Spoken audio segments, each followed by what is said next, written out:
معزز سامعین، محترم خواتین، میری ماؤں اور بہنوں، ملی بھائیوں، پیارے بچوں،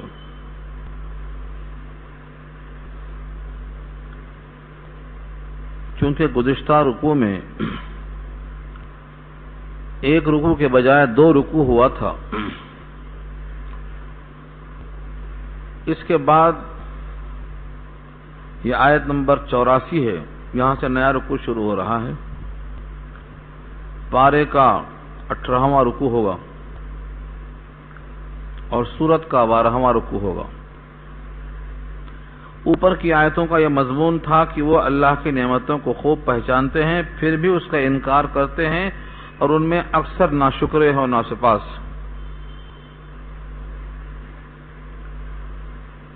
آج یہ اللہ کی نعمتوں کو جان کر بھی انکار کرتے ہیں اور ناشکری کرتے ہیں، ان کا حال اس وقت کیا ہوگا جب ہر امت سے ہم ایک گواہ پیش کریں گے انہی کے خلاف۔ اس سے مراد ہے محشر کا میدان، جہاں اللہ تعالی ہر امت سے ایک ایک گواہ مقرر کریں گے، اور وہ گواہ اس امت کے خلاف گواہی دیں گے۔ ظاہر یہ ہے کہ اللہ کے سامنے گواہی دینے کے موقف میں اس امت کا وہی فرد ہوگا جو سب سے کامل ہوگا، اور وہ نبیاں ہوں گے۔ نبیوں ہی کا حال ہے یہ۔ اس امت کے خلاف گواہی نبی دیں گے، تو اس موقع پر جو نعمتوں کا انکار کرتے تھے دنیا میں، ان کو اب پچھتاوا شروع ہوگا۔ یہاں سے یہ مضمون شروع ہو رہا ہے۔ وَيَوْمَ نَبْعَثُ مِنْ كُلِّ أُمَّةٍ شَهِيدًا، اور جس دن ہم اٹھائیں گے ہر امت سے، من کل امت، ہر امت سے، شہیدن، ایک گواہ۔ ہر امت کا ایک گواہ حاضر ہوگا۔ وہ کیا کرے گا؟ وہ اپنی امت کے خلاف گواہی دے گا۔ جو لوگ باغی تھے ان کی بغاوت پر گواہی ہوگی، اور جو اطاعت گزار تھے ان کی اطاعت پر گواہی ہوگی۔ ثم لا يؤذن للذین کفروا، پھر کافروں کو اجازت نہیں دی جائے گی۔ لا یؤذن، اجازت نہیں دی جائے گی کافروں کو۔ ولا هم یستعتبون، اور نہ ان کی توبہ قبول کی جائے گی۔ ولا هم یستعتبون، کسی بھی طرح سے ان کی توبہ قبول ہو جائے، ان کو راضی کرنے کے کچھ اسباب نکل جائیں، کچھ مسئلے کا حل نکل آئے جس کو ہم کہتے ہیں، ولا هم یستعتبون، ان کی توبہ قبول نہیں کی جائے گی۔ ان کے مسائل کو حل کرنے کے لیے راضی ہونے کے واسطے کوئی شکل نہیں پیش کی جائے گی۔ حق تعالیٰ کے راضی کرنے کی فرمائش وہ لوگ نہیں کر سکیں گے۔ جب حق تعالیٰ کی طرف سے توبہ قبول نہیں کی جائے گی تو ان کو عذاب دکھائی دے گا۔ جب عذاب کو دیکھیں گے تو ان کا کیا حال ہوگا؟ وَإِذَا رَأَى الَّذِينَ ظَلَمُوا الْعَذَابَ، ظلموا، جنہوں نے ظلم کیا تھا، الذین ظلموا، جنہوں نے اپنے آپ پر ظلم کیا تھا، رَأَى العذاب، تو رَأَى کا مفعول العذاب ہے۔ عذاب کو جب وہ دیکھیں گے جنہوں نے اپنے اوپر ظلم کیا تھا،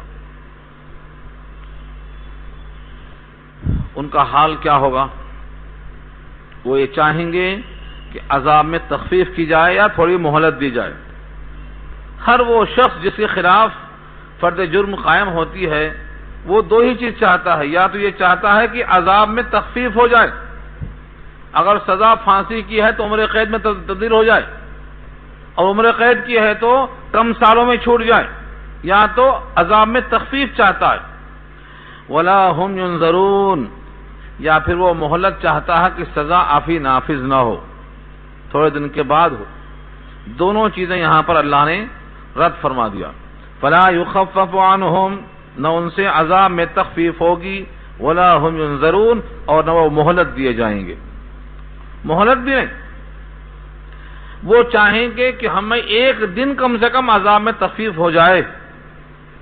سورہ زمر کے بعد سورہ مومن میں فرمایا یخفف عنا یوما من العذاب، ہمارے عذاب میں ایک دن کی کم سے تخفیف ہو جائے، انا یوم من العذاب، عذاب کا ایک دن کم سے کم کیا جائے، وہ ایک دن بھی عذاب میں تخفیف نہیں ہوگی۔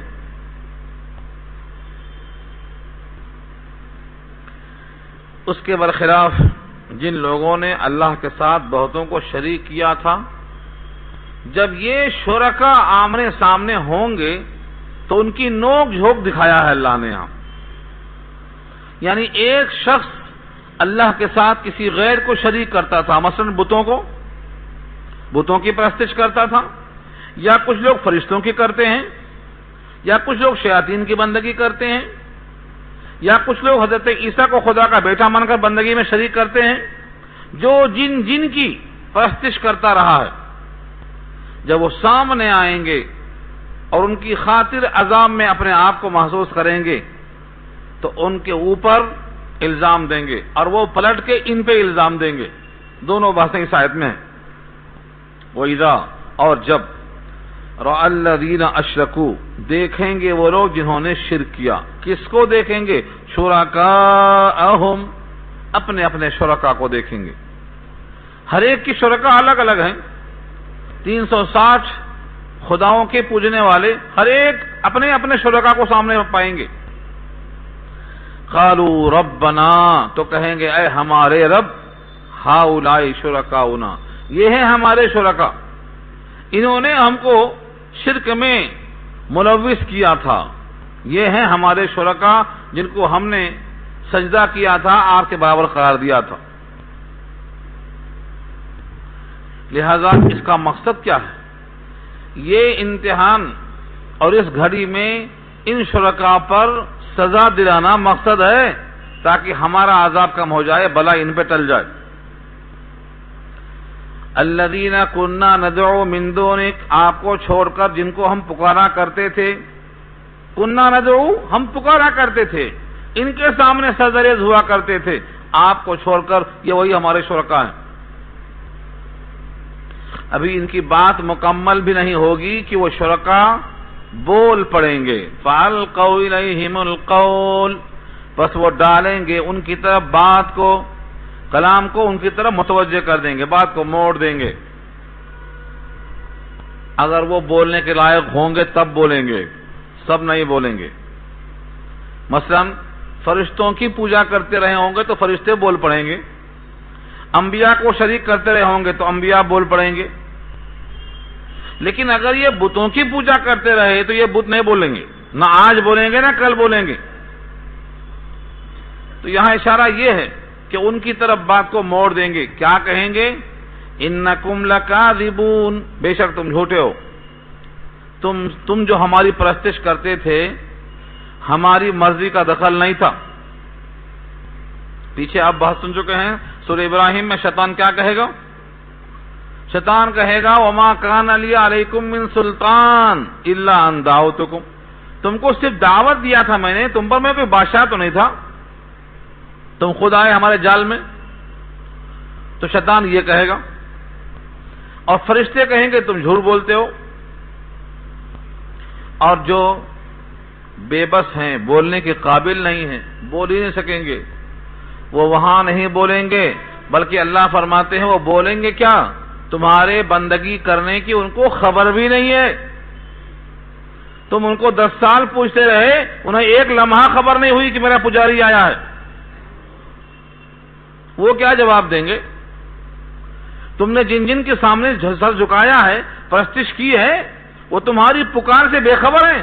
وَهُمْ عَنْ دُعَائِهِمْ غَافِلُونَ، غافل ہیں تمہاری پکار سے، ان میں اتنا شعور نہیں ہے کہ کسی کی پکار کو سن سکیں، ان کو پتہ ہی نہیں ہے ہماری پرستش ہوئی، ہماری پوجا ہوئی، ہم پر چڑھاوے چڑھائے گئے، ہم سے منتیں مانی گئیں، ان کو پتہ ہی نہیں، ان کو یہ بھی خبر نہیں ہے کہ اٹھائے کب جائیں گے۔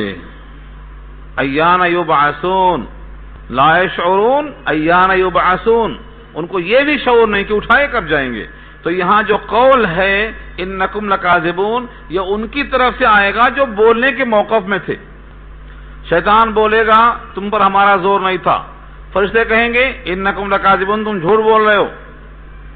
جتنے بت ہیں ان کے بارے میں آواز دی جائے گی یہ بیچارے تو بے خبر تھے، ان کی بندگی سے واقف ہی نہیں ہیں۔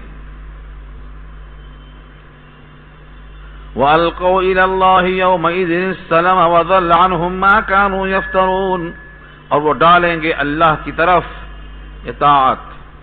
السلم اسلام بنا ہے اطاعت کرنے سے، السلم کے معنی یہ اپنے آپ کو سرنڈر کر دیں گے، اطاعت کی باتیں کرنے لگیں گے، اللہ کے سامنے کہیں گے ایک موقع اور دے دو، اب ہم وہ کر کے آئیں گے جو نہیں کر کے آئے ہیں، اور وہ چھوڑ دیں گے جو کر کے آئے ہیں، ایک بار موقع اور دے دو۔ یہ ہے سلم اور صلح کی باتیں کرنا، ایک بار اور چانس دے دو۔ یہ مضمون قرآن کریم میں سورہ مومنون پر 18 میں تفصیل سے آ رہا ہے۔ کہیں گے کاش کہ دنیا میں ایک بار موقع مل جاتا تو ہم جو عمل نہیں کر کے آئے افسوس ہو رہا ہے وہ کر کے آئیں گے، اور جو کر کے آئے ہیں افسوس ہوتا ہے وہ چھوڑ کے آئیں گے۔ ایک بار موقع دے دیا جائے۔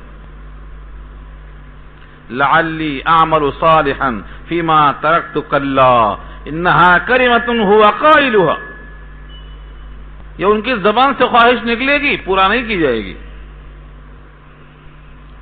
لعلی اعمل صالحا فیما ترکت، جو چھوڑ کے آیا ہوں میں عمل صالح وہ پورا کر کے آؤں گا، موقع نہیں ملے گا۔ تو یہ سارے کے سارے اقوال ان کے افسوس کے ساتھ ہیں، وہ اپنے سامنے اطاعت کو پیش کرنا چاہیں گے، اور جن جن سے امیدیں تھیں وابستہ تھیں وَضَلَّ عَنْهُمْ مَا كَانُوا يَفْتَرُونَ، وہ سب ان سے غائب ہو جائیں گے۔ ضَلَّ بمعنی غاب، عنہم ان سے، ما كانوا يفترون جن کو وہ گڑھتے تھے وہ سب گم ہو جائیں گے۔ جن سے امیدیں وابستہ تھیں یہ بھی کچھ کریں گے وہ بھی کچھ کریں گے، فلانے شاہ ڈھکانے شاہ کالے شاہ پیلے شاہ نیلے شاہ سب وہاں غائب، کوئی نظر نہیں آئے گا وہاں۔ جن جن کو یہ گڑھتے تھے سارے شاہ غائب ہو جائیں گے وہاں۔ وَضَلَّ عَنْهُمْ مَا كَانُوا يَفْتَرُونَ، سوائے اس ایک اللہ کے کوئی سہارا اگر تھا نگاہوں میں، دل کے کسی حصے میں، اللہ فرماتے ہیں وَضَلَّ عَنْهُمْ مَا كَانُوا يَفْتَرُونَ، سب غائب ہو جائیں گے۔ کیسا غائب ہوں گے؟ اس کی مثال سورہ عنکبوت میں دیا ہے، جیسے مکڑی کا گھر بنا ہوا تھا، صاحب مکان نے ایک ہاتھ پھیرا پورے گھر غائب ہو گئے۔ جتنے سہارے اللہ کے علاوہ ہیں اسی مکڑی کے جالے کے گھر کی طرح ہیں۔ من دون اللہ کمثل العنکبوت، اللہ کا غیر کیسا ہے؟ جیسے عنکبوت کا گھر، جو حیثیت ان جالوں کے گھروں کی ہے وہ حیثیت ہے سہاروں کی جو اللہ کے غیر سے امیدیں لگائے بیٹھے ہیں۔ یہ بحث اللہ نے کیا ہے سورہ عنکبوت پارہ 21 میں۔ اس کا مطلب یہ ہوا کہ امیدیں لگانا ہے تو صرف اللہ سے لگانا ہے۔ اس کے ساتھ کیا ہوا؟ الذین کفروا وصدوا عن سبیل اللہ زدناہم عذابا فوق العذاب، جنہوں نے کفر کیا اور اللہ کے راستے سے روکا، جنہوں نے کفر کیا کرتے رہے، وصدوا عن سبیل اللہ، اور اللہ کے راستے سے روکتے رہے۔ اللہ کے راستے سے روکنا ایک لفظ ہے جس کے معنی بہت طویل ہیں۔ کبھی کہا نبی کے پاس مت جاؤ، یہ بھی روکنا ہے۔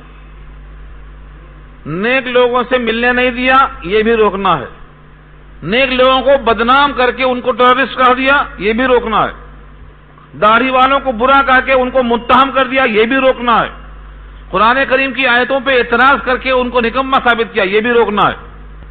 مال اور لالچ دے کر لوگوں کا ایمان چھیننا، یہ بھی روکنا ہے۔ جن جن اضلاع میں اور گاؤں میں غریب مفلس بے دین لوگ ہیں، انہیں کچھ بھی نہیں معلوم، پیسہ دے دے کے ان کے قادیانی بنایا جاتا ہے، عیسائی بنایا جاتا ہے، یہودی بنایا جاتا ہے، ان کے ایمان کو چھینا جاتا ہے، یہ بھی حق سے روکنا ہے۔ لالچ دے کر دوسروں سے نکاح کروانا جو کہ نکاح ہی نہیں ہوتا، زنا ہوتا ہے، یہ بھی چھیننا ہے۔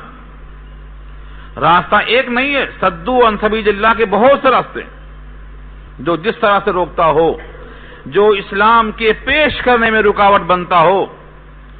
سب سے زیادہ حق کا مجموعہ جس کو اللہ نے خود کہا ہے، ابھی آیت آ رہی ہے انشاءاللہ اسی رکوع میں آ رہی ہے، کہ قرآن کریم کو اللہ نے تبیان کہا، تبیان لکل شیء، ہر حق کا نمونہ قرآن ہے. قرآن سے، قرآن کے درس سے، قرآن والوں سے روکنا، یہ بھی روکنا ہے اللہ کے راستے سے. ان تمام کے لیے اللہ فرماتے ہیں صرف عذاب نہیں فرمایا، کہا زدناہم عذابا فوق العذاب، عذاب پر عذاب بڑھاتے چلے جائیں گے ہم. ایک عذاب مقرر کر دیا نہیں، ایک عذاب طے ہو گیا نہیں، زدناہم عذابا فوق العذاب.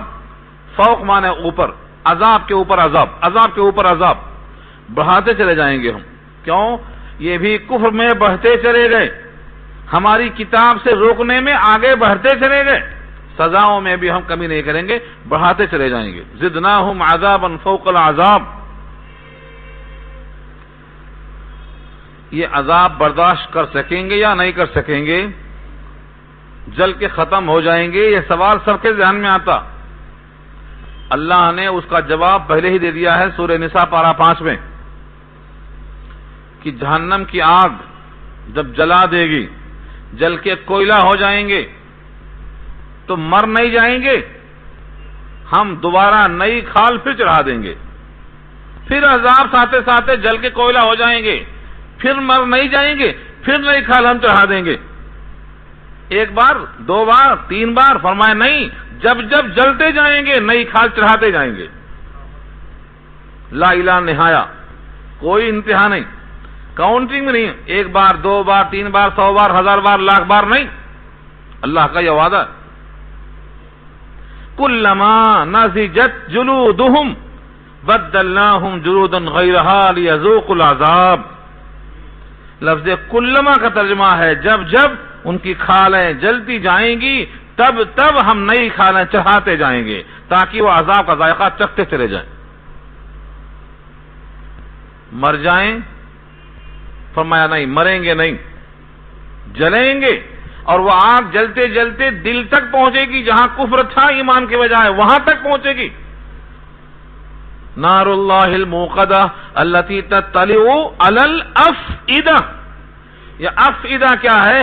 افئدہ جمع ہے فؤاد کی. فؤاد کے معنی دل.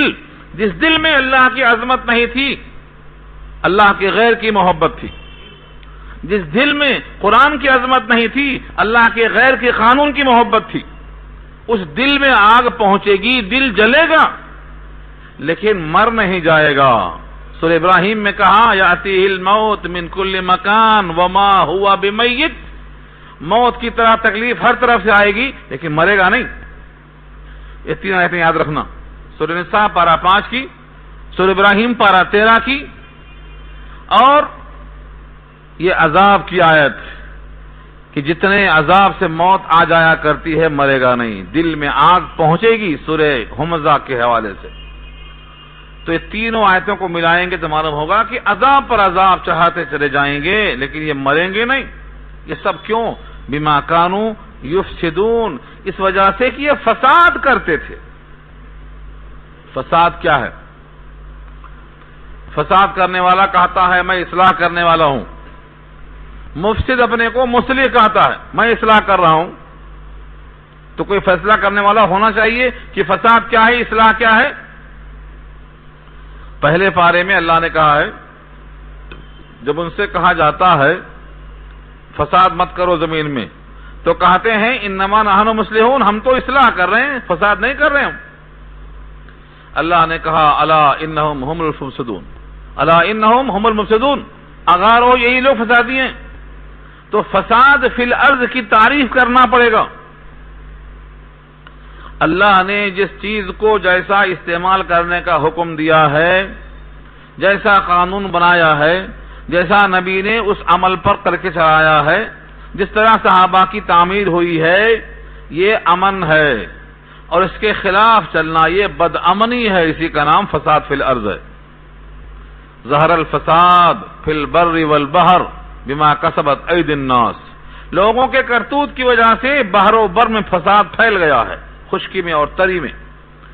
تو فساد کہتے ہیں اللہ کے قانون کو توڑنا، اور امن کہتے ہیں اللہ کے قانون پر چلنا. حق والوں کا حق دے دو فساد نہیں ہوگا، حق والوں کا حق نہ دو فساد ہو جائے گا. اللہ کا حق کیا ہے دے دو، اللہ پانی برساتے رہیں گے. پانی مانگنے کی نوبت نہیں آئے گی. اللہ کا حق اللہ کو دے دو, اللہ پانی برساتے رہیں گے. اور مجرموں کے ساتھ جاؤ گے پانی مانگنے کے واسطے تو پانی نہیں ملے گا, پانی بند ہو جائے گا. جو خدا کا باغی ہے, سرکش ہے, خدا کے قانون کو توڑنے والا ہے, ایسوں کو ساتھ لے کر جاؤ گے تو پانی گرنے والا خطرہ کے چلا جائے گا. اللہ نے فرمایا ہے اگر تم ہمارے حکم کی پابندی کرو تو پانی ہم ایسا برسائیں گے کہ رات میں تم سوتے رہو گے پانی برس کے چلا جائے گا, تم دن پہ کام پہ جاؤ گے حرج نہیں ہوگا. وعدہ کیا اللہ نے. یہ جو لوگ اپنی زکات دیتے ہیں ان کا پانی بند نہیں ہوتا. ہاں یہ اور ہے, زکات نہ دینے والوں کی کثرت ہو گئی تو گیہوں کے ساتھ گھن پس گیا. کثرت ہو گئی اگر فاسقوں فاجروں کی, غداروں کی, بے وفاؤں کی, تو ان کے جرم کی بنیاد پر گیہوں کے ساتھ گھن پستا ہے. لیکن اگر ان کی قلت ہے, زیادہ نیک لوگ ہیں, تو اللہ کا وعدہ ہے بدارا بنے کا ببخشت کریم, نیکوں کے ساتھ بروں کو اللہ بخش دیا کرتے ہیں. تو کثرت ہونا چاہیے, زکات دینے والوں کی کثرت ہونا چاہیے. اللہ فرماتے ہیں بما کانوا یفسدون, اس فساد کی وجہ سے وہ عذاب پر عذاب دیے جائیں گے. کون سا فساد تھا؟ انہوں نے کفر خود بھی کیا اور لوگوں کو اللہ کے راستے سے روکا.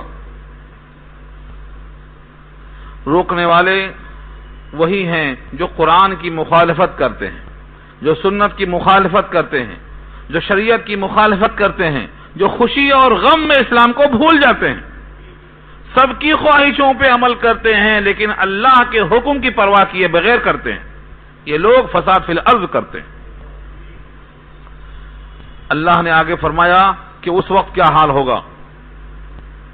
فساد فی الارض کرنے والوں سے خطاب ہے. اس وقت کیا حال ہوگا جب ہم ہر امت میں سے ایک گواہ کھڑا کریں گے اور وہ گواہی ان کے خلاف ہوگی, اور ان سارے گواہوں کے خلاف اے نبی صلی اللہ علیہ وسلم ہم آپ کو حاضر کریں گے. محشر کے میدان میں گواہی کے لیے سارے گواہوں پر جرح کے بعد آپ کو پیش کیا جائے گا. اس آیت کے لفظی ترجمے میں آپ غور کریں. وَيَوْمَ نَبْعَثُ, اور جس دن ہم اٹھائیں گے, فِي كُلِّ أُمَّةٍ, ہر امت میں, شہیداً عَلَيْهِمْ مِنْ أَنفُسِهِمْ, ایک گواہ انہی پر, انہی میں سے, ان کے خلاف ایک گواہ ہوگا جو انہی میں سے ہوگا. وَجِئْنَا بِكَ شَهِيدًا عَلَى هَؤُلَاءِ, اور آپ کو ہم لائیں گے بطور گواہ کے ان تمام پر اے نبی صلی اللہ علیہ وسلم. سارے آدم سے پیدا ہونے والے مخلوق محشر میں موجود ہوگی. آدم سے لے کر ابھی جو پیدا ہونے والے وہ سب وہاں ہوں گے. دنیا تو بڑھاپے میں ہے, آخری وقت چل رہا ہے دنیا کا. اب بوڑھا آدمی کبھی بھی ختم ہو سکتا ہے, پیلا پتا پہلے گرتا ہے, جلدی خطرہ ہوتا ہے گرنے کا. یہ دنیا کا بھی اب پیلا پتا پن شروع ہو گیا ہے. سارے انبیاء آئے اور چلے گئے, ساری کتابیں آئیں چلی گئیں. اب یہ آخری کتاب ہے, اب کوئی امت نہیں پیدا ہوگی. بڑھاپے میں ہے عمر کس کی؟ دنیا کی. اس آخری عمر میں جتنے انسان اب تک پیدا ہوئے وہ جو آئندہ آنے والے ہیں سب محشر کے میدان میں ہوں گے اور اللہ رسولوں کو جمع کریں گے. سوال رسولوں سے ہوگا. سورہ اعراف میں آیت گزر چکی ہے, فَلَنَسْأَلَنَّ الَّذِينَ أُرْسِلَ إِلَيْهِمْ وَلَنَسْأَلَنَّ الْمُرْسَلِينَ, جن کو ہم نے بھیجا ہے رسولوں کی حیثیت سے ان سے بھی ہم پوچھیں گے, اور جن کی طرف بھیجا ہے ان سے بھی پوچھیں گے. سورہ اعراف پہلا رکوع. فَلَنَسْأَلَنَّ الَّذِينَ أُرْسِلَ إِلَيْهِمْ, أُرْسِلَ إِلَيْهِمْ مانے جن کی طرف بھیجا گیا ہے ان سے بھی پوچھیں گے, اور جن کو بھیجا ہے ان سے بھی پوچھیں گے آپ نے پیغام پہنچایا کہ نہیں پہنچایا, کیا کارکردگی ہے آپ کی. اللہ کا انصاف ہوگا. ایسا نہیں کہ ہمارے معزز ہستیاں ہیں لہذا ان سے نہیں پوچھیں گے, اللہ کو سب معلوم پھر بھی پوچھیں گے. دونوں محشر کے میدان میں ہوں گے, رسول بھی اور مرسل الیہ بھی, جن کی طرف بھیجا گیا وہ بھی. یہ مضمون اور بھی مقام پہ آیا ہے. سارے انبیاء کہیں گے ہم آپ کو کیا بتائیں, آپ تو خوب جانتے ہیں. خوب جانتے ہیں۔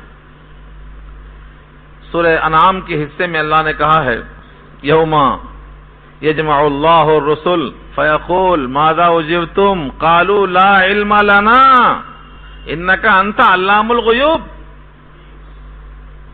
اللہ تمام رسولوں کو جمع کریں گے، ایک کو بھی چھوڑیں گے نہیں۔ یوم یجمع اللہ الرسل، رسول جمع ہے، رسول واحد ہے، اور الرسل میں جو الف لام لگا ہے یہ استغراق کا ہے، سارے رسولوں کو جمع کریں گے۔ یوم جس دن، یجمعو جمع کریں گے، اللہ یوم یجمع اللہ الرسول رسولوں کو جمع کریں گے، فیقول اور سوال کریں گے ماذا اجبتم، تمہیں جواب کیا دیا گیا، قوم نے تمہارے ساتھ کیا سلوک کیا؟ قالو سب بیک زبان کہیں گے لا علم لنا، ہمیں کیا علم ہے، علم ہے لیکن آپ کے مقابل میں کیا علم ہے، ہمارا علم آپ کے مقابل میں کچھ بھی نہیں ہے۔ انکا انت علام الغیوب، آپ ہی تو ہیں علام الغیوب، ہم سے کیا پوچھ رہے ہیں؟ اس کا مطلب یہ ہوا رسولوں کو جمع کیا جائے گا، ان سے سوال کیا جائے گا۔ سورہ اعراف کی وہ آیت، سورہ مائدہ اور انعام کی یہ آیت، معلوم یہ ہوا دونوں کو جمع کیا جائے گا۔ اب کچھ لوگ جھوٹ بولنے کے عادی ہیں، یہ جھوٹ کی عادت نہیں جائے گی، محشر کے میدان میں کہیں گے یا اللہ ہمارے پاس کوئی آیا ہی نہیں، ہمارے پاس کوئی نہیں آیا، کوئی نہیں آیا۔ یہ سب جھوٹ بولیں گے کہ ہمارے پاس کوئی نہیں آیا۔ ما جاءنا من بشیر ولا نذیر، ما جاءنا من بشیر ولا نذیر، نہ ہمارے پاس نذیر آیا نہ ہمارے پاس بشیر آیا، ہمارے پاس کوئی آیا ہی نہیں۔ سورہ مائدہ کی اس آیت کو یاد رکھنا، آیا بولنا، قیامت کے میدان میں جو قومیں کہیں گی ہمارے پاس رسول نہیں آیا، نذیر نہیں آیا، حقیقت میں وہ جھوٹ بولیں گی، اور جھوٹ چلتا نہیں بہت دنوں تک، جھوٹ اکھڑ جاتا، جھوٹے بھی اکھڑ جاتے۔ اور حضور پاک کا ارشاد ہے من صدق نجا ومن کذب ہلاک، سچ بولے گا نجات پائے گا، جھوٹ بولے گا ہلاک ہو جائے گا۔ ساری قومیں جب جھوٹ پہ آمادہ ہو جائیں گی، خاص طور سے حضرت نوح کی قوم کہے گی ما جاءنا من بشیر ولا نذیر، ہمارے پاس کوئی نہیں آیا۔ امت محمدیہ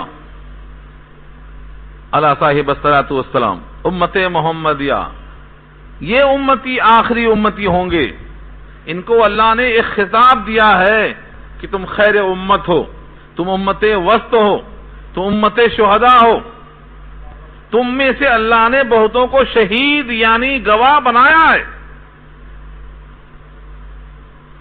یہ گواہی کے لیے حاضر کیے جائیں گے اور سب کے سب کہیں گے، سب کے سب مراد جو گواہی دینے کے لائق ہیں، جن کی گواہی اللہ کے ہاں معتبر نہیں ہے وہ گواہی کیسے دیں گے؟ کس کی گواہی معتبر نہیں ہے؟ میں ابھی عرض کر دیتا ہوں، وہ بھی جن کی گواہی دنیا میں ہی معتبر نہیں ہے، فاسق ہونے کی وجہ سے ان کی گواہی اللہ کے ہاں بھی معتبر نہیں ہوگی۔ جو دنیا ہی میں اللہ کے قانون کے مطابق انفٹ ہے وہ وہاں فٹ کیسے ہو جائے گا؟ گزشتہ کتاب دیا تھا میں، 10 روپے والی کتاب، داڑھی مڈانا حرام ہے، اس میں پڑھ لینا اگر نہیں پڑھا ہے تو پھر سے، کہ 4 کی گواہی معتبر نہیں ہے، اس میں لکھا ہوا ہے، پھر سے پڑھنا جا کے۔ جن جن کی گواہی دنیا میں مقبول نہیں ہے اللہ کے قانون کے مطابق، اللہ نے کہا ہے وَلَا تَقْبَلُوا لَهُمْ شَهَادَةً أَبَدًا، ان کی گواہی کبھی بھی معتبر نہیں ہے۔ جو تہمت لگا کر ثابت نہ کر سکیں ان کی گواہی کو قیامت تک نہیں مانا جائے گا۔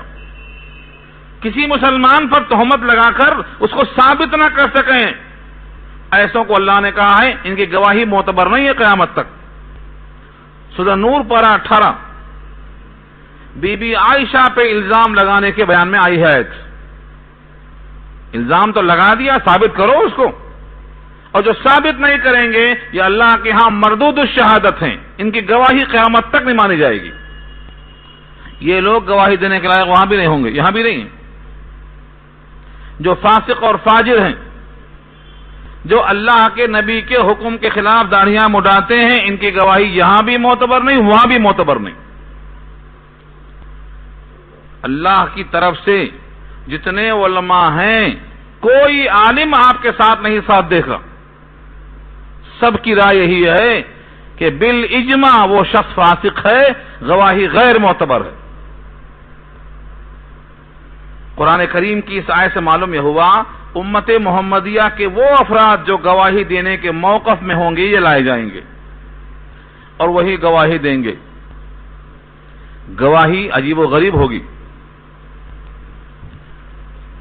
اللہ تعالیٰ ان سے گواہی طلب کریں گے اور وہ گواہی دیں گے اور یہ کہیں گے کہ ہم نے گواہی اس بات کی دی ہے کہ سارے نبیوں نے پیغام پہنچا دیا ہے، سارے نبیوں نے۔ وہ لوگ جرح کریں گے تم تو پیدا بھی نہیں ہوئے تھے ہمارے زمانے میں، نوح کے زمانے میں، موسیٰ کے زمانے میں، ابراہیم کے زمانے میں تم تو پیدا بھی نہیں ہوئے تھے، تمہیں گواہی دینے کا حق کہاں سے آیا؟ امت محمدیہ جواب دے گی ہم نے گواہی دی ہے اپنے رسول کی تصدیق کی بنیاد پر، اور رسول کی تصدیق کرنے کے لیے اللہ کی کتاب قرآن کریم موجود ہے، اور قرآن کریم میں لکھا ہوا ہے کہ تمام نبیوں نے پیغام پہنچا دیا ہے۔ امت محمدیہ کے اس جرح کو مان کر نبی صلی اللہ علیہ وسلم کو بلایا جائے گا، وہی جملہ ہے وَجِئْنَا بِكَ عَلَىٰ هَٰؤُلَاءِ شَهِيدًا، وَجِئْنَا بِكَ شَهِيدًا عَلَىٰ هَٰؤُلَاء۔ یہ آیت دو جگہ آئی ہے تھوڑی سی تبدیلی کے ساتھ، ایک یہاں آئی ہے اور ایک سورہ نساء پارہ 5 میں آئی ہے۔ وَجِئْنَا بِكَ شَهِيدًا عَلَىٰ هَٰؤُلَاء یہاں ہے، اور وہاں ہے وَجِئْنَا بِكَ عَلَىٰ هَٰؤُلَاءِ شَهِيدًا، وہاں شہیدہ بعد میں، شہیدہ یہاں مقدم ہے، دونوں جگہ ایک ہی مقام ہے۔ یہی وہ آیت ہے جب حضرت ابی ابن کعب سے حضور نے کہا قرآن سناؤ، ابی ابن کعب نے قرآن سنانا شروع کیا۔ جب سورہ نساء کی وہ آیت آئی جس کا یہی مضمون ہے وَجِئْنَا بِكَ عَلَىٰ هَٰؤُلَاءِ شَهِيدًا، تو حضور کی آنکھیں دونوں بہہ رہی تھیں آنسوؤں سے، آنسوؤں کی لڑی بہہ گئی، تذرفان عینای رسول اللہ، اور آپ نے ہاتھوں سے کہا حسبک، بس کرو اے ابی بس کرو۔ نبی صلی اللہ علیہ وسلم کے رونے کی وجہ کیا تھی کہ آپ کو محشر میں لایا جائے گا امت محمدیہ کی تصدیق کرنے کے لیے، وہ محشر کا سامنا، وہ پورا منظر سامنے آ گیا، اس واسطے آپ کی آنکھیں بہنے لگ گئیں، کیونکہ نبی صلی اللہ علیہ وسلم نے محشر کے میدان کو دیکھا، اپنی آنکھوں سے دیکھا، تصور میں دیکھا، کیونکہ جنت اور جہنم کو آپ دیکھ چکے ہیں، اللہ کے عرش پہ اللہ کے پاس جا کر جہنمیوں کی سزاؤں کو دیکھ چکے ہیں، جھوٹوں کی سزا کیا ہوگی، زانیوں کی کیا ہوگی، سود خوروں کی کیا ہوگی، تو سامنے محشر آ گیا، آنکھوں میں آنسو بہہ گئے۔ جب نبی صلی اللہ علیہ وسلم پیش کیے جائیں گے آپ فرمائیں گے کہ ہاں میں نے امت سے یہ کہا ہے کہ سب رسولوں نے پیغام پہنچا دیا ہے، اور مجھ کو اللہ نے یہ کتاب بھیجی ہے جس کتاب میں لکھا ہوا ہے کہ نبیوں نے سب پیغام پہنچا دیا ہے، اور اس کتاب کو لانے والے جبریل امین ہیں اور جن کو آپ نے بھیجا ہے۔ اس طرح سے جب سند پیش کر دی جائے گی تو ساری امتوں پر حجت قائم ہو جائے گی، یہاں وہی اشارہ ہے۔ اور جس دن ہم اٹھائیں گے ہر امت سے ایک گواہ ان پر انہی میں سے، اور ہے نبی ہم آپ کو لائیں گے گواہ بنا کر ان تمام کے مقابل میں۔ وَنَزَّلْنَا عَلَيْكَ الْكِتَابَ تِبْيَانًا لِكُلِّ شَيْءٍ وَهُدًى وَرَحْمَةً وَبُشْرَىٰ لِلْمُسْلِمِينَ، اور ہم نے اتارا ہے آپ پر کتاب، ہم نے نازل کیا ہے آپ پر کتاب۔ کیسی کتاب ہے یہ؟ 3 صفتیں آئی ہیں قرآن کریم کی۔ پہلی صفت کیا ہے؟ ہم نے آپ پہ قرآن اتارا ہے کہ تمام دین کی باتوں کا بیان کرنے والا مضمون۔ تبیان کے معنی بیان، تبیان کے معنی بیان کرنا، واضح کرنا، تبیان لکل شیء، ہر چیز کو بیان کرنے والی کتاب ہے۔ یہی ٹکڑا پکڑ لیا ہے اہل قرآن فرقے نے، اور کہا ہے کہ جب قرآن تبیان لکل شیء ہے، ہر چیز کا بیان قرآن میں ہے، تو پھر حدیث کو ماننے کی کیا ضرورت ہے؟ اس ٹکڑے کو پکڑ کے بیٹھے ہوئے ہیں، حالانکہ ان کو یہ معلوم ہونا چاہیے ہر چیز کا بیان ہے، یعنی اصول، ضابطہ اور قانون، دین کے اصول اور ضابطے بتائے گئے قرآن کریم میں، جزئیات، ان کی تفصیلات یہ تو نبی بیان کریں گے، یہ بھی تو قرآن نے کہا ہے۔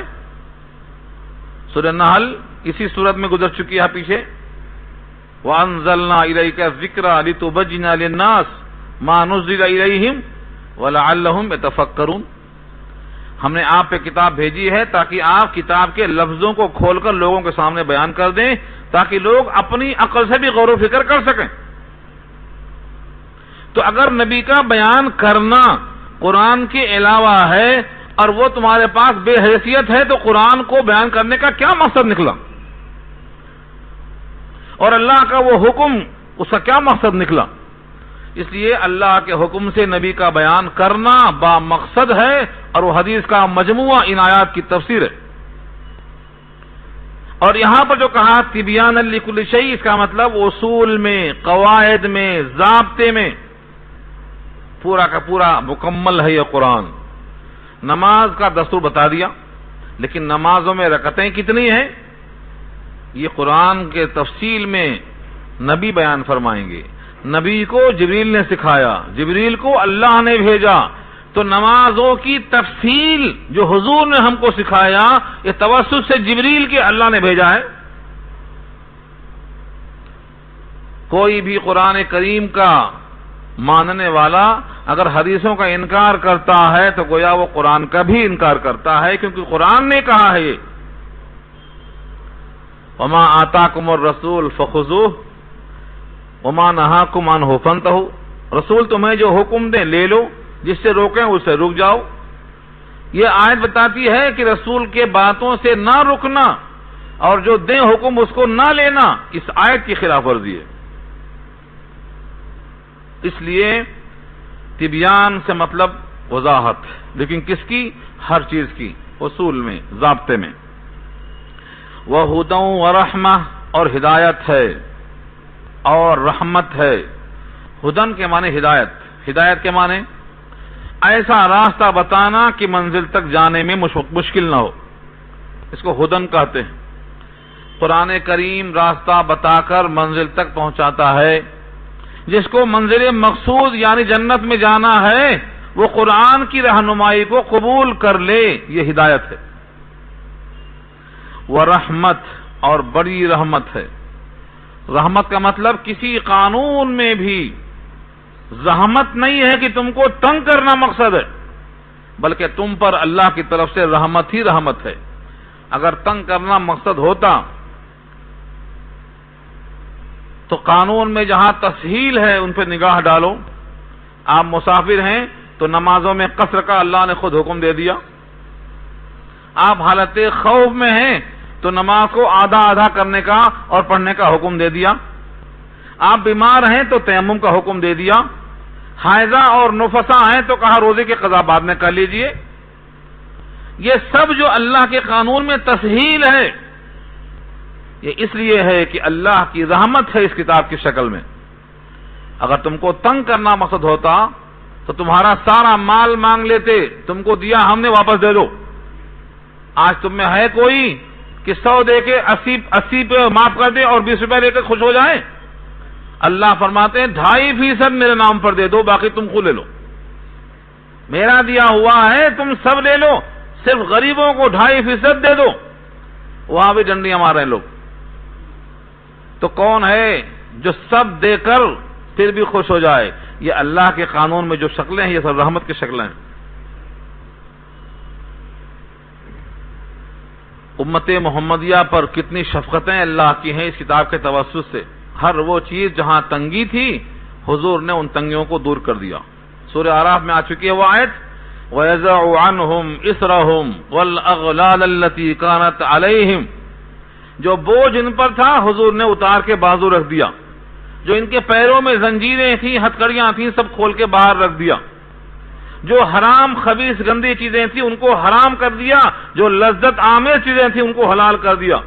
يحرم عليهم الخبائث یحل لہم الطیبات، جتنی پاکیزہ چیزیں ہیں حلال کیا، خبیث چیزوں کو حرام کر دیا، یہ سب صفت رحمت کا تقاضا ہے۔ تو قرآن تبیانا لکل شیء ہے، سراپا ہدایت ہے، جس کو منزل تک پہنچنا ہے رہنمائی قبول کر لے، اور سراپا رحمت ہے کہ قانون میں آسانی اور تنگی ہے، تنگی کا علاج ہے، وہ بشرا اور بشارت ہے، لیکن سب کے لیے بشارت نہیں ہے، وہ بشرا للمسلمین، مسلمانوں کے واسطے بشارت ہے۔ مسلمان ایک خاندانی ہوتا ہے، نسلی مسلمان، باپ مسلمان، دادا مسلمان، اسلام پہ عمل نہیں، اسلام کیا ہے نہیں معلوم، اسلام کس کتاب کا نام ہے وہ بھی نہیں معلوم، یہ مسلمان یہاں مراد نہیں ہے۔ یہاں وہ مسلمان مراد ہے جو اسلام پر عمل کرنے کو اسلام قبول کرتا ہو۔ بقول شخص سے تمہارا نام راشن کارڈ میں مسلمانوں کی لسٹ میں ہوگا، پاسپورٹ میں ہوگا اور ووٹنگ لسٹ میں ہوگا، اس کارڈ میں جو ہمہ مقصدی بنایا گیا اس میں تمہارا نام ہوگا، تمہارا نام اللہ کی لسٹ میں مسلمانوں میں ہے نہیں ہے، یہ دیکھنا ہے۔ حاضری کہاں ہوتی ہے؟ نماز پڑھنے والے کی حاضری مسجد میں ہوتی ہے، یہ ہیں مسلمان جو نماز میں حاضری دیتے ہیں، جن کا مال 2.5% نکل کے اللہ کے پاس پہنچتا ہے، جن کی قربانیاں اللہ کی خاطر ہوتی ہیں، جن کا جینا مرنا اللہ کی خاطر ہوتا ہے، یہ مسلمان یہاں مراد ہیں۔ ان کے لیے اللہ نے فرمایا بشرا للمسلمین۔ تو یہ قرآن میں تبیانا لکل شیء ہے، دین کی باتوں کا تفصیلی بیان ہے، ہدایت ہے، رحمت ہے، بشارت ہے، یہ سب ہے مسلمانوں کے لیے۔ ان آیتوں کے ضمن میں اللہ کا بڑا خصوصی حکم آیا اور عجیب و غریب آیت ہے، ان اللہ یأمر بالعدل والاحسان وایتاء ذی القربى وینہی عن الفحشاء والمنکر والبغی یعظکم لعلکم تذکرون۔ یہ آیت نمبر 90 ہے، 90 یہاں سے نیا رکوع شروع ہو رہا ہے۔ یہ آیت نمبر 90 ہر خطبے میں آپ سنتے ہیں جمعہ کے، خطیب جمعے میں خود سے نہیں پڑھتا، نبی پڑھا کرتے تھے، ان کی سنت ہے۔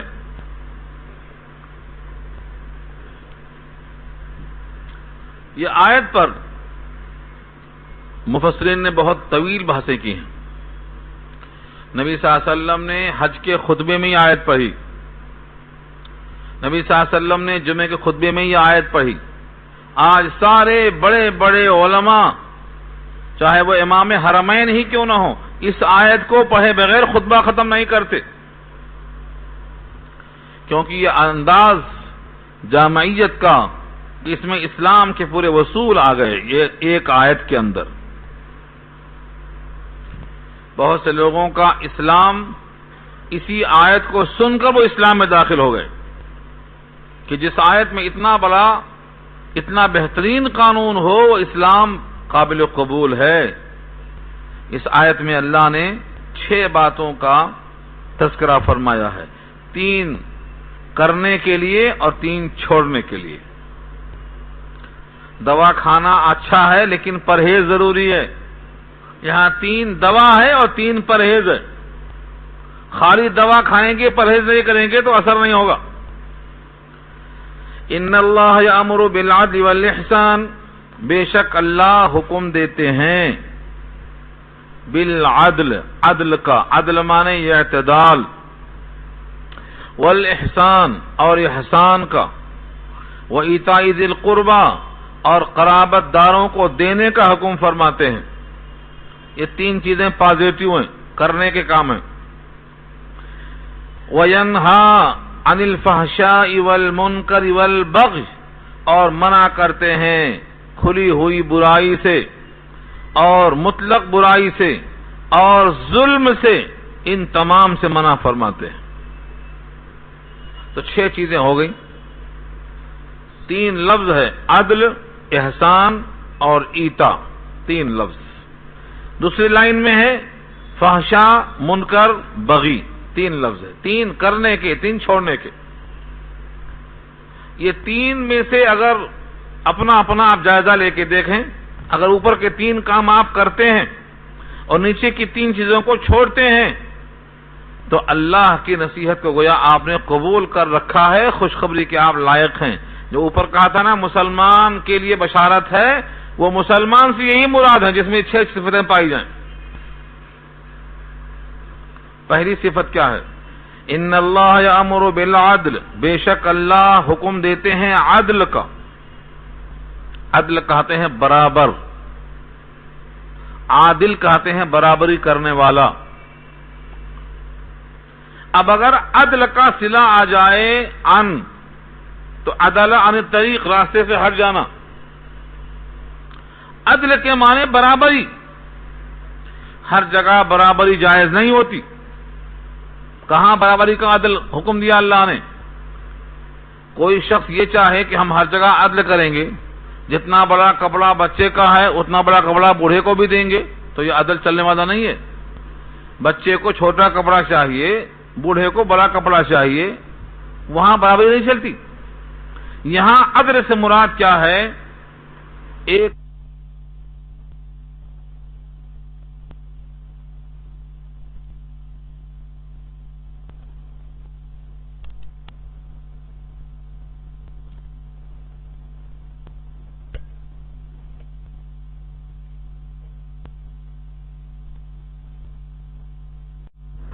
ناول پڑھنے کا موقع ملتا ہے، قرآن پڑھنے کا موقع نہیں ملتا ہے، تو یہ عدل نہیں ہے۔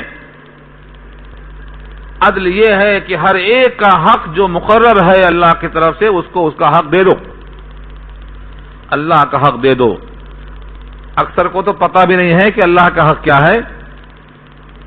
یہ تو درس کی برکت ہے جو معلوم ہو گیا آپ کو، ورنہ آپ جس محلے میں آباد ہیں یہاں آج بھی اللہ کا حق کسی سے پوچھو جا کے، اپنے گھر میں آج جا کے پوچھنا، پڑوسیوں سے پوچھنا، دوستوں سے پوچھنا، اس ہفتے میں سب سے یہی پوچھنا، بتاؤ تم پر اللہ کا حق کیا ہے۔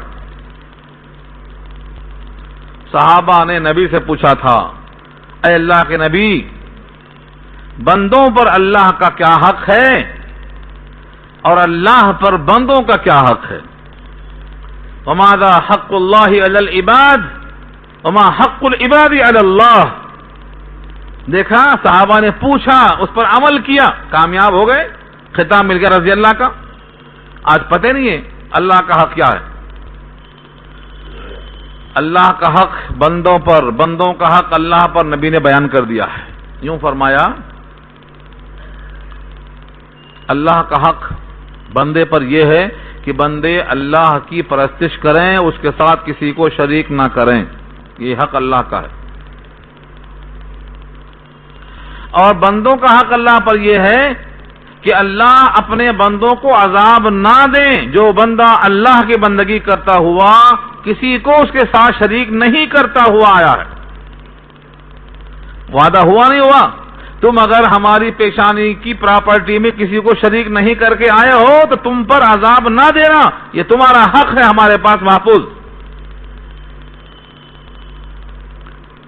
آج کس کو پتا ہے؟ یہ ہر ایک اپنی پیشانی کو جھکاتے چلے جا رہے ہیں، کہاں کہاں جھکا رہے ہیں جہاں ان کا حق ہی نہیں ہے۔ اگر یہ معلوم ہو جائے کہ یہ پیشانی اللہ کا حق ہے اور اسی پر نجات منحصر ہے اللہ کی طرف سے، تو یہ عدل ہے، عدل ہے۔ پیشانی کے ساتھ عدل یہ ہے کہ اس کو صرف وہیں جھکاؤ جو اس کا خالق اور مالک ہے۔ اس نے کہا ہے کہ پراپرٹی میری ہے، سارا جسم، ساری کائنات تمہارے لیے ہے، تمہاری پیشانی میرے لیے ہے۔ اس کو اگر تم کسی کے سامنے بیچو گے، ذلیل کرو گے، تو میرے وقار کو تم للکارو گے، یہ اللہ کو پسند نہیں ہے۔ تو عدل پر میں نے اشارہ کر دیا آپ کو، یہاں عدل بہت مختصر لفظ ہے، لیکن عدل کرنا ہے آپ کو، اپنے اوقات میں تقسیم کرنا، کچھ دنیا کے لیے، کچھ آخرت کے لیے۔ جب آپ مانگتے ہیں ربنا آتنا فی الدنیا حسنہ وفی الآخرۃ حسنہ، تو کیا مطلب ہوا؟ یہاں بھی بھلائی مانگتے، وہاں بھی بھلائی مانگتے، لیکن سارا کام، سارا وقت کس کو دیتے؟ دنیا کے لیے دیتے۔ تو یہ عدل نہیں ہے۔ عدل تو یہ ہے جب دونوں مانگتے ہیں دونوں پر کوشش کرو، دونوں پر اپنا وقت تقسیم کرو، یہ عدل ہے۔ اس طرح سے عدل کی بہت سی مثالیں ہیں۔ ایک عدل ہے اپنی ذات کے ساتھ، ایک عدل ہے اپنے بیوی کے ساتھ، ایک عدل ہے پڑوسی کے ساتھ، ایک عدل ہے اللہ کی کتاب کے ساتھ، ایک عدل ہے نبی کی سنتوں کے ساتھ، اور ایک عدل ہے اللہ کے حقوق کے ساتھ۔ آتو، سب کے حقوق دے دو، آتو حقہ، جس کا جو جو حق بنتا ہے دے دو، یہ عدل ہے۔ ان اللہ یامر بالعدل، بے شک اللہ حکم دیتے ہیں عدل کا، والاحسان، اور احسان کا حکم دیتے ہیں۔ ایک تو وہ احسان ہے جو آپ بار بار سن چکے ہیں مجھ سے حدیث جبریل میں۔ حدیث جبریل میں کیا سنا آپ نے؟ نبی کریم صلی اللہ علیہ وسلم کے پاس جبریل امین بشکل مرد، دہیا قلبی کی شکل میں آ کے حضور کے پاس بیٹھے اور اپنا گھٹنا نبی گھٹنے میں لگا دیا، اور اپنا ہاتھ نبی کے ران پر گھٹنے کے قریب رکھ کر کے جس طرح سائل پوچھتا ہے سوال کرنا شروع کر دیا۔ اس سوال میں بہت سوالات ہیں، حدیث طویل ہے، اس میں ایک سوال ہے مل ایمان، ایمان کیا ہے؟ مل اسلام، اسلام کیا ہے؟ ایک سوال ہے مل احسان، احسان کیا ہے؟ وہاں حضور نے اس احسان کا جواب دیا ہے ان تعبد اللہ کأنک تراہ فإن لم تکن تراہ فإنہ یراک، تم اللہ کی بندگی ایسی کرو گویا تم اللہ کو دیکھ رہے ہو، اور یہ نہیں ہو سکتا ہے تمہاری کمزوری ایمانی کی وجہ سے، تو کم سے کم یہ سوچو کہ تمہیں ضرور اللہ دیکھ رہا ہے، کیونکہ وہ تو بصیر اور خبیر ہے۔ اس درجے پر رہ کر جو نماز پڑھتا ہے وہ بندہ محسن کہلاتا ہے، جمع اس کی محسنین ہے، اس عمل کا نام احسان ہے۔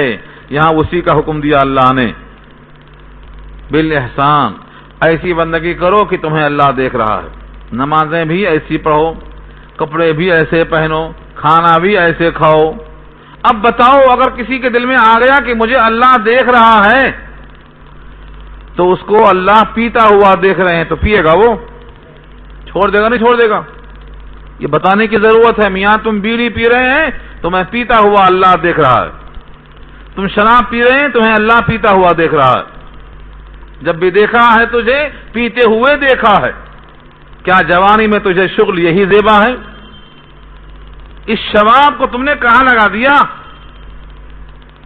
تو اللہ تعالیٰ دیکھ رہے ہیں۔ یہ کیفیت 5 وقت کی نماز میں اگر مشق ہو گئی تو باہر نکل کے دماغ میں آئے گا ہمارا ہر کام اللہ دیکھ رہے ہیں۔ اس درجے پر رہنا احسان کہلاتا ہے۔ دوسرا معنی احسان کا بتایا ہے سورہ قصص پارہ 20 میں، حضرت موسیٰ نے قارون سے کہا تھا، سورہ قصص پارہ 20، پھر قارون کو کہا تھا حضرت موسیٰ نے، قرآن نے بیان کیا اس کو، احسن کما احسن اللہ الیک ولا تبغ الفساد فی الارض۔ پوری آیت کیسی ہے؟ ولا تنس نصیبک من الدنیا واحسن کما احسن اللہ الیک، اپنے دنیا کے ذریعے سے آخرت کا جو حصہ ہے وہ بھول نہیں جانا۔ ولا تنس نصیبک من الدنیا، دنیا میں سے تیرا جو حصہ ہے آخرت کمانے کے لیے وہ بھول نہ جانا۔ پوری آمدنی خرچ کر لیا، آخرت نہیں کمایا تو وہاں کیا ملے گا؟ ہر نفس پر لازم ہے کہ وہ جو کما رہا ہے اس سے کل کے لیے کیا بھیجا ہے یاد رکھنا۔ یا ایھا الذین آمنوا اتقوا اللہ ولتنظر نفس ما قدمت لغد، کل کے لیے اس نے کیا بھیجا ہے، کیونکہ مرنے والے کو اب پوچھنے والے بہت کم ہوتے جا رہے ہیں۔ پہلے کوئی پوچھتا بھی تھا، چلو بھائی کلام پاک پڑھ دو، دعا پڑھ دو، ان کے حق میں عمرہ کرا دو، حج کرا دو۔ اب تو لوگ نفسی نفسی میں پڑ چکے ہیں، خود ہی کھانے کو نہیں ہے، قبرستان خود ہی کھا رہے ہیں بیچ کے، اب کیا کھلائیں گے؟ اب قبرستانوں کو بیچ کر کھا جانے والے اب کہاں کھلائیں گے غریبوں کو؟ ایسا ماحول بنتا ہے کہ قبرستان ہی کو کھا جائیں گے بیچ کے۔ تو اب آہستہ آہستہ دوسروں کی فکر لوگ ختم کر رہے ہیں، اپنی فکر میں پڑ گئے ہیں۔ اس لیے کل کے دن کیا پیش آنے والا ہے اپنا انتظام خود کرنا۔ یہ حضرت موسیٰ پر جب آیت نازل ہوئی تو انہوں نے جملے کو پیش کیا اور کہا احسن کما احسن اللہ الیک، تجھ پر اللہ نے احسان کیا ہے تو بھی اللہ کے بندوں پر احسان کر۔ اس کو بھی احسان کہتے ہیں. سلوک کرنا یہ بھی احسان ہے. یہاں دونوں مراد ہیں. درجہ احسان پہ پہنچنا، مال سے آخرت کمانا، جس طرح تم پر اللہ نے احسان کیا ہے تم بندوں پہ احسان کرنا. یہ 3 معنی ہوئے اس کے. تیسرا ٹکڑا ہے وَإِيتَاءِ ذِي الْقُرْبَى، اور قرابت داروں کو دینے کا حکم دیتا ہے. ایتا دینا، ذی القربہ قرابت والوں کو جن سے آپ کا رشتہ ہے. رحم کا رشتہ ہے تو ذوی الارحام کہلاتے ہیں. ایک ہی رحم سے جتنے پیدا ہوئے ان کا باہم رحم کا رشتہ ہوتا ہے. جیسے بھائی اور بہن ایک ہی جگہ سے پیدا ہوئے، وہی 3 جھلیاں، پیٹ اور رحم اور وہ جھلی، تینوں کے واسطے مقرر، ایک ہی رشتے سے پیدا ہوئے. ان کے ساتھ اچھا سلوک کرنا. بعض دفعہ یہ لوگ تنگ کرتے ہیں. تنگی میں آ کر کیا کرتا ہے آدمی؟ غصے میں آ کے جو جائز حق ہیں وہ بھی چھوڑ دیتا. ہم بھائی کرتے آئے ہیں بہت دن سے سلوک، مگر وہ ایسا کر رہے ہیں. ہم نے تو بہت نبھایا مگر اب نہیں نبھا سکتے. ہم لوگ طیش میں آ کے بفر کے ایسا بولتے کہ جیسے یہ فیصلہ سنا رہے ہیں. فیصلہ تو یہاں ہے، فیصلہ یہ اللہ کا ہے، اور وہ یہ ہے کہ اس نے اپنا حق ادا نہیں کیا، وہ مواخذے کے قابل ہے، پکڑیں گے اس کو اللہ. مگر تم اپنا حق دیتے رہو، تمہارے واسطے کوئی جواز نہیں ہے. انہوں نے اپنا حق نہیں دیا، ہم بھی اپنا حق نہیں دیں گے. یہ اللہ نے فیصلہ نہیں کیا.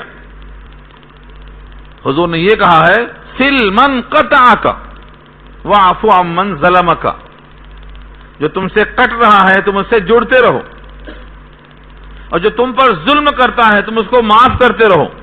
یہ قرابت داروں کے واسطے فرمایا سل من قطعک واعف عمن ظلمک. لہذا وہ جفا کرتے رہیں اور ہم وفا کرتے رہے. بدلنا پڑے گا اپنا موقف. وہ جیسا کریں تم بھی ویسا کرو گے تو تم برابر ہو جاؤ گے، تمہارا موقف نہیں بڑھے گا. ان کے جفاؤں کے جواب میں وفا کرتے جاؤ گے تو موقف بڑھ جائے گا. یہاں اسی کو کہا اللہ نے. 3 چیزیں کرنے کی ہو گئیں. اس پر کئی واقعات بھی ہیں مگر اب وقت ہو چکا ہے. میں 3 ٹکڑے پورے کر دیتا ہوں.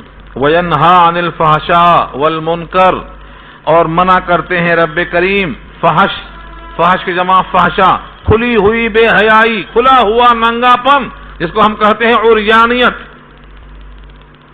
جس کو کپڑا پہننا چاہیے وہ کپڑا پھینک دیے، اور جن کو نہیں پہننا چاہیے وہ پہن رہے ہیں. ایک صاحب نے تجزیہ کیا تھا، بہت پیارا تجزیہ. کہا عرب میں گرمی بہت ہوتی ہے، کپڑا برداشت نہیں ہوتا ہے، لیکن جن کے دل میں خدا کا خوف ہے وہ اس گرم ریگستانوں میں بھی سر سے پاؤں تک حجاب میں ہوتے ہیں، نظر نہیں آتا. اور یورپ میں ٹھنڈک ہے، ٹھنڈی کپڑا اوڑھنے کا تقاضا کرتی ہے، وہاں پورے ننگے پڑے ہوئے ہیں. جہاں کپڑا پہننا جسم تقاضا کرتا ہے وہاں ننگے پڑے ہوئے ہیں، اور جہاں گرمی بےتاب کرتی ہے وہاں خدا کا خوف ہے تو کپڑا پہن کے رہتے ہیں. کھلی ہوئی بے حیائی کا ہے. اس سے بڑی کھلی بے حیائی کا ہو سکتی ہے کہ مرد کا نکاح مرد سے ہو. ہاں، اس سے بڑی بے حیائی کا ہو سکتی ہے. اللہ اس سے منع کرتے ہیں. لیکن آج کل لوگ گنے جاتے ہیں، تولے نہیں جاتے ہیں. کس کے ووٹ زیادہ ہیں ان کی حکومت بنے گی. گنے جاتے ہیں، تولے نہیں جاتے. اور قیامت میں نام اعمال تولے جائیں گے، گنے نہیں جائیں گے.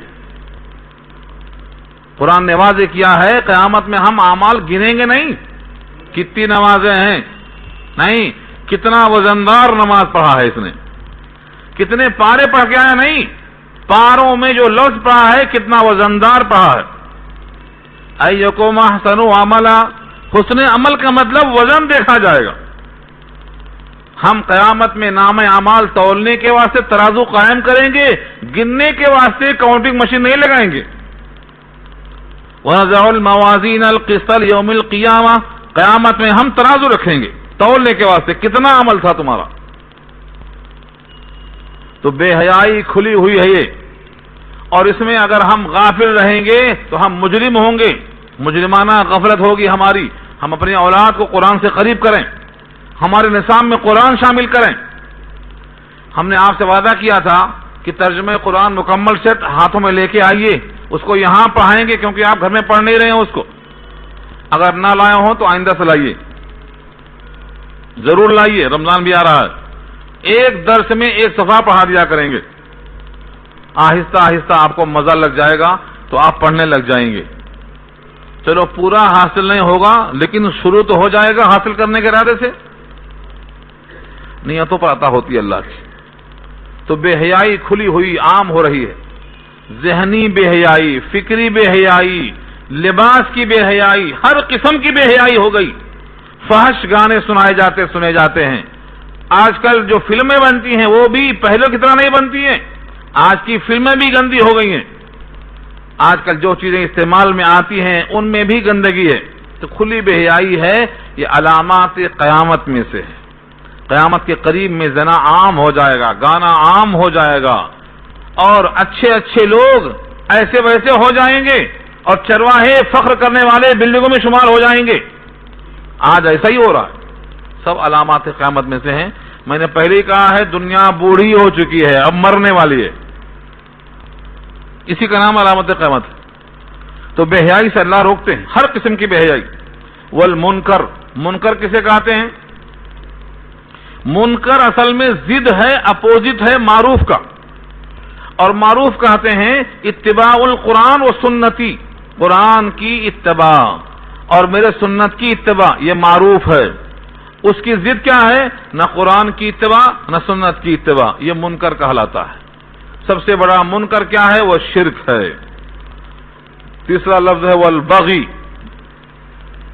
ظلم کرنے سے اللہ منع فرماتے ہیں. بغی بغاوت سے ہے، اللہ کے خلاف بغاوت، ان کا حکم نہ ماننا.